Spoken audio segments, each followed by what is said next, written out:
అయ్యప్ప దీక్ష స్వాముల పట్ల ప్రభుత్వం నిర్లక్ష్యంగా వ్యవహరిస్తుందని టీడీపీ ఎమ్మెల్యే అనగాని సత్యప్రసాద్ ధ్వజమెత్తారు. దీక్ష విరమణ సమయంలోనూ ప్రత్యేక బస్సులు కేటాయించకపోవడంతో శబరిమల వెళ్లే స్వాములు భక్తులు ఇబ్బందులు పడుతున్నారని వెల్లడించారు. ప్రభుత్వ నిర్లక్ష్యం కారణంగా అయ్యప్ప స్వామి దర్శనం భాగ్యం లేక స్వాములు భక్తులు నిరాశతో ఉంటున్నారని తెలిపారు.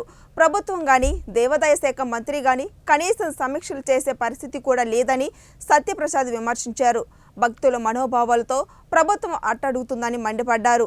ప్రభుత్వం వైపు నుంచి ప్రత్యేక చర్యలు లేకపోవడంతో వేలాది మంది స్వాములు భక్తులు దర్శనం కాకుండానే వెనుతిరిగి వస్తుండడం బాధాకరం.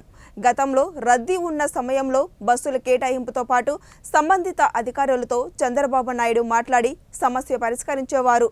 ఒక ప్రత్యేక అధికారిని నియమించి శబరిమల వెళ్లే వచ్చే భక్తులపై శ్రద్ధ చూపించారు. రాష్ట్రం నుండి ప్రత్యేక రైలును కూడా ఆనాడు ఏర్పాటు చేశారు.